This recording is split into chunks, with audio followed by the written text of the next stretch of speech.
जय जगन्नाथ ପିଲାମାନେ 12 ତାରିଖ ପେପରରେ ସମ୍ବାଦରେ ଦେଇଥିବା ସାହିତ୍ୟ ଅବଜେକ୍ଟିଭ ଗୁଡ଼ିକୁ ଆଲୋଚନା କରିବା ଆଜି ହେଲା। ଦେଖ 1 ନମ୍ବର କେଉଁମାନଙ୍କ ଦ୍ୱାରା ଉତ୍କଳ ଜନନୀ ବନ୍ଦନୀୟ ହୋଇଛି? ତାହା ଦ୍ୱାରା ଅପସନ୍ ଘ ହେଲା। ଅପସନ୍ ଘ ମହାନ କବି ଆଉ ସୁପୁତ୍ର ଦ୍ୱାରା ଲେଖା ହେଇଛି। କବିକୁଳ ମୌଳି ସୁନନ୍ଦନ ବନ୍ଦ୍ୟା ଭୁବନ ବିଘୋଷିତ କୀର୍ତ୍ତି ଅନିନ୍ଦ୍ୟା ଧନ୍ୟେ ପୁଣ୍ୟେ ଚିର ଶରଣ୍ୟେ ଜନନୀ ଜନନୀ ଜନନୀ ହେଲା। ମହାନ କବି ଆଉ ସୁପୁତ୍ର ମାନଙ୍କର ସେଇଥିରେ ଉତ୍କଳ ଜନନୀ କେଉଁଥିପାଇଁ ଚିର ନମସ୍ୟ ଅଟନ୍ତି? ନା ଶରଣଦାତ୍ରୀ ହେଲା। କ'ଣ ପାଇଁ? ଶରଣଦାତ୍ରୀ ଚିର ଶରଣ୍ୟେ। ଧ୍ୟାନେଣ ଚିନ୍ତିଲା ଯେ ପାଣ୍ଡବ ସୁନ୍ଦର ଆସନ କମ୍ପିଲା ଯେ ଦେବ ଶୂଳଧର। ଶୂଳଧର ହେଲେ କିଏ? ସେ ଶିବ ହେଲା। ରାବଣକୁ ଦେବରୂପ ବୋଲି କିଏ ସମ୍ಬೋଧନ କରିଥିଲେ? ଶୁକସାରଣ ମାନେ ଫେରିକି ଆସିକିରି ଯାଇଥିଲେ। କ'ଣ କହିଲେ? କହିଲେ ବାହୁଡ଼ି ରାବଣ କହେ ରାବଣେ କହି ଶୁଣ ଦେବରୂପୀ ବୋଇଲା ଅନୁଜ ଯିବି ସୀତାଙ୍କୁ ସମର୍ପୁଜେ। ସୀତାଙ୍କୁ ଛାଡ଼ିଲେ ଯିବି ବୋଲି ଅନୁଜ କହିଲା ହେଲା। କିଏ? ବିଭୀଷଣ କହିଲା। ତାହେଲେ ଦେବରୂପ କିଏ ସେ ସମ୍ಬೋଧନ କରିଥିଲେ? ଶୁକସାରଣ। କାହାକୁ? ରାବଣକୁ ହେଲା। ଶୁକସାରଣ। 5 ନମ୍ବର ପିତା ଶତ୍ରୁ ଭକ୍ତି ପୁଣ୍ୟ ଏଠାରେ କିଏ କାହାର ଶତ୍ରୁ ବୋଲି କୁହାଯାଇଛି? ବାଳୀଙ୍କ ଶତ୍ରୁ ହେଲା। ବାଳୀକି ମାରିଥିଲା ରାମଚନ୍ଦ୍ର ମାରିଥିଲେ ନାଇଁ। ବୋଲ ଅଙ୍ଗଦକୁ କହିକିରି ରାବଣ ପଠଉଛି ଶୁକସାଣକୁ।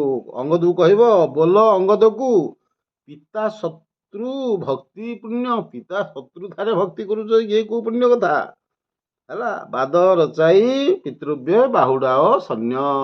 ପିତୃ ବୋଲେ କକା ବା ଦାଦାକୁ ତାଙ୍କ ସହିତ କଳି କରିକି ଫେରେଇ ଆଣ, ସୈନ୍ୟ ଫେରେଇ ଆଣ ବୋଲି କହିଥିଲେ।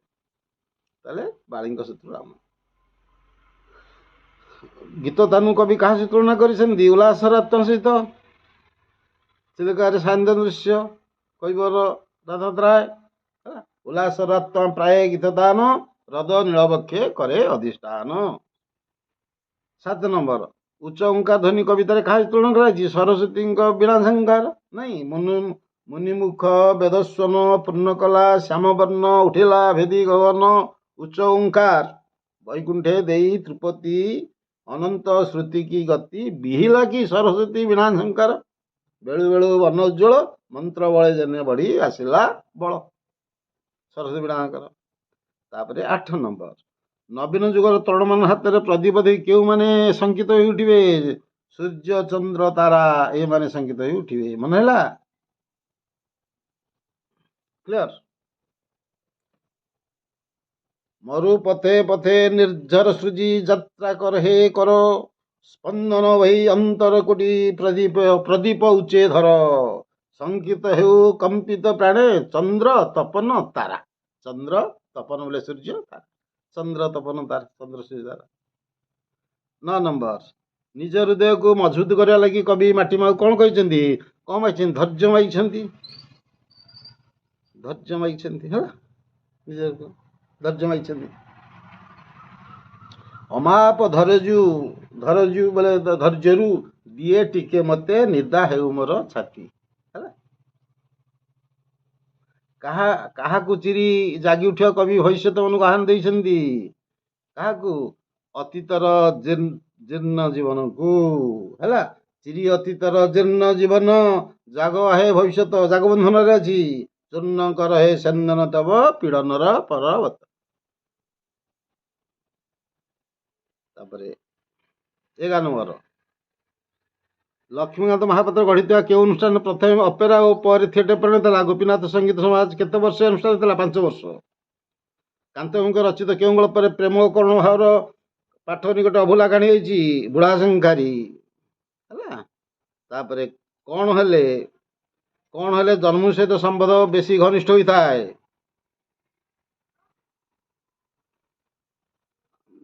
ଆୟୁସୂର୍ଯ୍ୟ ବଢ଼ି ଚାଲିଲେ ହେଲା। ଜନ୍ମ ସହିତ ବେଶୀ ଘନିଷ୍ଠ ହୋଇଥାଏ ଆୟୁସୂର୍ଯ୍ୟ ବଢ଼ି ଚାଲିଲେ। 14 ଗ୍ରାମର କେଉଁଥିରେ ତାଙ୍କର ସ୍ଥାନ ନାହିଁ ବୋଲି ପ୍ରାବୀଣ୍ୟ କୃଷ୍ଣଚନ୍ଦ୍ର ପାଣି କହିଛନ୍ତି? ଶୃଙ୍ଖଳିତ କର୍ମ ଯୋଜନାରେ ତାଙ୍କର ସ୍ଥାନ ନାହିଁ ବୋଲି କହିଛନ୍ତି। ତାପରେ ଦେଖ 15 ହିନ୍ଦୁମାନଙ୍କ ମତରେ ଲକ୍ଷ୍ୟସ୍ଥଳେ ପହଞ୍ଚିଲେ କେଉଁ ଉନ୍ନତି ସର୍ବଦା କରଣୀୟ? ଶାରୀରିକ ଓ ମାନସିକ। 15 ନମ୍ବର ଘ।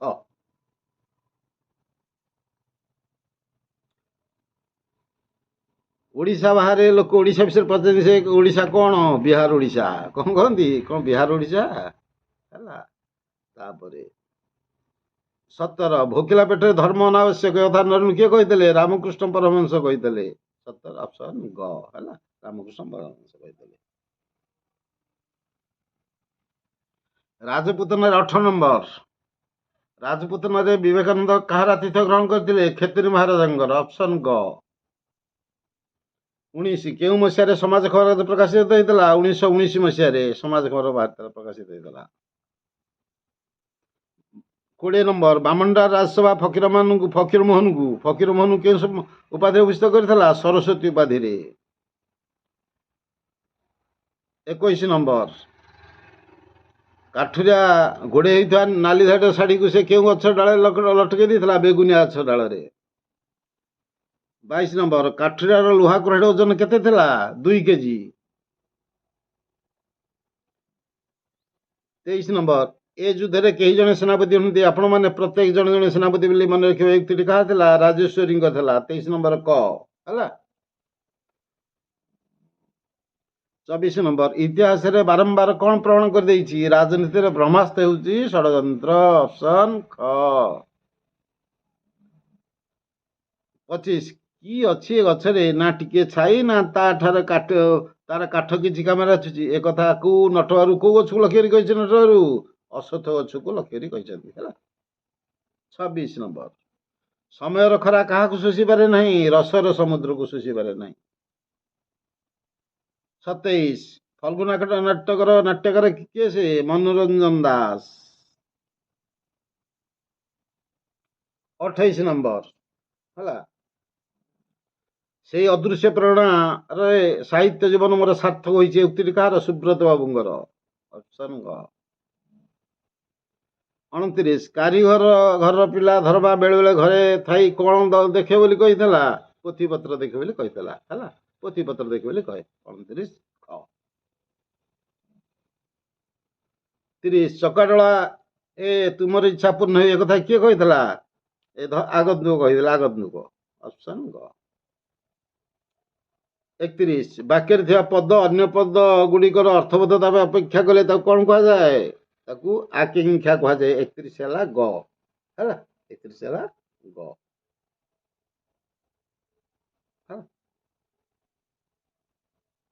ତାପରେ 32 ନମ୍ବର ବାକ୍ୟରେ ସମ୍ବୋଧନ ପଦ କେଉଁଠାରେ ରହେ? ବାକ୍ୟର ସମ୍ବୋଧନ ପଦ ପିଲେ ବାକ୍ୟ ଆରମ୍ଭ ରହିବ, ବାକ୍ୟ ଶେଷରେ ବି ରହିବ।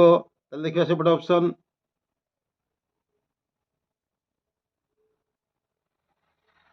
এইটা ଘ ହବ। ଏଠି ବାକ୍ୟର ଆରମ୍ଭରେ ବା ଶେଷରେ ହେଲା। ଏଇ ଅପସନରେ ଘଟା ଠିକ।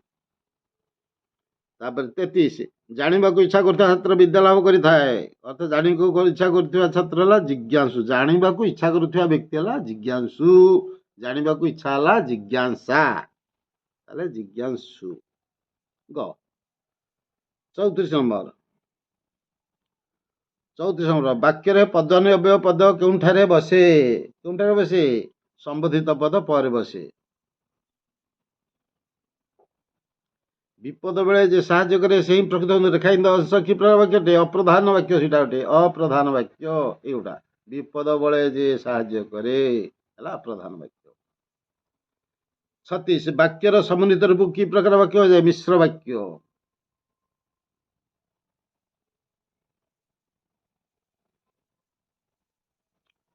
ନକ୍ତ ବିଦ୍ୟୁକ୍ତ ଶବ୍ଦଟି ବାଛି ଲେଖ। କରଣ। ଅପସନ୍ ଖ କରଣ। ତାପରେ 18 ଅନୁସନ୍ଧାନ 38 ଅନୁସନ୍ଧାନ ଏଠାରେ ସର ସ ହୋଇନାହିଁ କାହିଁକି? ସତ୍ତ୍ୱ ବିଧି ନିୟମର ବ୍ୟତିକ୍ରମ ହେତୁ।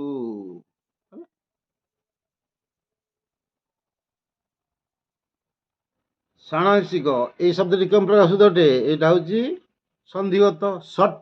ଷଟ୍ ମାସିକ ଯୁକ୍ତ ମାସିକ ହେଲା। ଷଟ୍ ଯୁକ୍ତ ମାସିକ। ତାହେଲେ ଏଇଟା ସନ୍ଧିଗତ। 40 ଅନ୍ଧାର ଘରେ ବାଡ଼ି ବୁଲେଇବା। ଏଇ ଗୋଟେ ଅର୍ଥ ପ୍ରୟୋଗ କଲେ କ'ଣ ଅନ୍ଧାର ଘରେ ବାଡ଼ି ବୁଲେଇବା ଅନୁମାନ କରି କହିବା, ଅନୁମାନ କରିବା। ଅପସନ୍ କହ। 41 ନମ୍ବର ନିମ୍ନଟି ବୃଥା ଚେଷ୍ଟାକୁ ପିଲେ ବୃଥା ଚେଷ୍ଟା ବା ବୃଥା ପ୍ରୟାସ ଏ ଦେଇଛି ଅପସନ୍ ଅରଣ୍ୟ ରୋଦନ, କିନ୍ତୁ ଅରଣ୍ୟ ରୋଦନର ଅର୍ଥ କ'ଣ ବୃଥା ପ୍ରାର୍ଥନା ବା ନିଷ୍ଫଳ ପ୍ରାର୍ଥନା ହେଲା ଅରଣ୍ୟ ରୋଦନ। ତାହେଲେ ବୃଥା ଚେଷ୍ଟା ହେଲା କ'ଣ କହିଲେ ପିଲେ କୁହୁଡ଼ି ପହଁରିବା। ଏଇଟାକୁ ଯଦି ଏଇଟା ଯଦି ବୃଥା ଚେଷ୍ଟା ହେଲେ କୁହୁଡ଼ି ପହଁରିବା ହବ। ଅରଣ୍ୟ ରୋଦନ ବୋଲେ ନିଷ୍ଫଳ ପ୍ରାର୍ଥନା, ବୃଥା ପ୍ରାର୍ଥନା, ମାନେ ଯାହା ଦେଖି ଲେଖେ ମୁଁ କହିଦେଲି ହେଲା। ଅରଣ୍ୟ ରୋଦନ ଅର୍ଥ ବୃଥା ପ୍ରାର୍ଥନା ବା ନିଷ୍ଫଳ ପ୍ରାର୍ଥନା, ବୃଥା ଚେଷ୍ଟା ବା ବୃଥା ପ୍ରୟାସ ହେଲା କୁହୁଡ଼ି ପହଁରିବା। ଜାଣିଥିବ ତ ଲେଖିବ ଆଉ। ତାପରେ 42 ଧୈର୍ଯ୍ୟବାନ ବ୍ୟକ୍ତି ଅତ୍ୟନ୍ତ କ୍ରୋଧ ପ୍ରକାଶ କରିବା। ଏ ବ୍ୟକ୍ତି କ'ଣ ଋଷି ଜଟା ଛିଣ୍ଡେଇବା। 43 ଆକାଶ କଇଁଆ ଚିଲିକା ମାଛ। ଏଇ ଲୋକବାଣୀର ଭାବ ସମ୍ପ୍ରସାରଣ ଅର୍ଥ ଆକାଶ କଇଁଆ ଚିଲିକା ଅର୍ଥ ଅସମ୍ଭବ କଥା କଳ୍ପନା କରିବା। ଅପସନ୍ କ ଅସମ୍ଭବ କଥା କଳ୍ପନା କରିବା ହେଲା। 44 ଯାହାକୁ ରଖିବ ଅନନ୍ତ କି କରିପାରେ ବଳବନ୍ତ। ଏଇ କେଉଁ ଛନ୍ଦରେ? ଏଟା ହେଉଛି ନବାକ୍ଷରୀ ହେଲା। ନବାକ୍ଷରୀ ବା ଭାଗବତ ବାଣୀ ହେଲା, ବା ରାଗ ଗୁର୍ଜରୀ ବି ତାକୁ କୁହନ୍ତି। ରାଗ ଗୁର୍ଜରୀ ହେଲା, ଗୁର୍ଜରୀ ନବାକ୍ଷରୀ ଭାଗବତ ବାଣୀ। ଅନନ୍ତ 9ଟା ଅକ୍ଷର, ପ୍ରତି ଯୋଉ 2 ପାଦରେ 1 ପଦ, ପ୍ରତି ପାଦରେ 9ଟା ଅକ୍ଷର। ଅମୃତ ବିନୟ ବଚନ କହି ତୋଷିବ ପାଣି ମନ। ତାପରେ ଦେଖ 47 ନମ୍ବର ପିଲେ 44 ପରେ 45 46 ଏ ଦେଇନି ପେପରରେ, ଆମେ ଆଉ କୁଆଡ଼େ ଆଣିବା, ଦେଇନି ପେପରରେ। ତାପରେ 47 ନମ୍ବରକୁ ପଳେଇ ଆସ ହେଲା। 47 ନମ୍ବର ହେଲା କ'ଣ ପିଲେ? ଭିନ୍ନାର୍ଥବୋଧକ ଏକ ପ୍ରକାର ଶବ୍ଦର ବାରମ୍ବାର ଆବୃତ୍ତିକୁ କ'ଣ କୁହାଯାଏ? ଯମକ। ଭିନ୍ନାର୍ଥ, ଭିନ୍ନ ଅର୍ଥ କ'ଣ? ଭିନ୍ନ ଅର୍ଥ ଭିନ୍ନ ହେଇଥିବ। ଦେଖରେ ନଳିନୀ ନଳିନୀ ନଳିନୀରେ ପୂରିତ, ଭ୍ରମନ୍ତି ଭ୍ରମରେ ଭ୍ରମରେ ଭ୍ରମରେ ଶୋଭିତ। ନଳିନୀ ଅର୍ଥ ଗୋଟେ ପୁଷ୍କରିଣୀ, ନଳିନୀ ଅର୍ଥ ପଦ୍ମ, ଅଲଗା ଅଲଗା ସବୁ ଅର୍ଥ ଅଛି, ଗୋଟିଏ ସବୁ ଭିନ୍ନ ଅର୍ଥ। ତାହେଲେ ତାକୁ କହନ୍ତି ଯମକ ଅଳଙ୍କାର। 48 ନମ୍ବର ଖଣ୍ଡ ଖଣ୍ଡ ଧଳା ମେଘ ସୁନୀଳ ଅମ୍ବରେ ଭାସୋଇ ବୋଇତ ତଥା ନୀଳ ସମୁଦ୍ରରେ। ଏଥିରେ ଉପମାନ ଶବ୍ଦଟି ହେଲା କିଏ ସେ ପିଲେ? ଉପମାନ ଶବ୍ଦ ହେଲା ବୋଇତ, ହେଲା ଉପମାନ ଶବ୍ଦ। ତାପରେ 49 ହେଲା କୀର୍ତ୍ତି ସୌରଭ ଗଲା ଦିଗେ ଦିଗେ ଭାସି। ଏଥିରେ ଉପମେୟ ଶବ୍ଦଟି ଚିହ୍ନ କର। ଉପମେୟ ଶବ୍ଦଟି ହେଉଛି କ'ଣ? କୀର୍ତ୍ତି। ଶବ୍ଦଟିଏ ଥରେ ଉଚ୍ଚାରିତ ଏକାଧିକ ଅର୍ଥ ପ୍ରକାଶ କଲେ ତାକୁ ଥରେ ଉଚ୍ଚାରିତ ହବ, ଏକାଧିକ ଅର୍ଥ ପ୍ରକାଶିତ ହବ, ତାକୁ କହନ୍ତି ଶ୍ରେଷ୍ଠ ପଦ। ବାବୁ ନାକ ଶ୍ରୀ ଦାନ ଯୋଗ୍ୟ ଦୋଷକୁ ବିହର କାନନ କର ଆଲିଙ୍ଗନକୁ ଶ୍ରେଷ୍ଠ ପଦ। Thank you very much.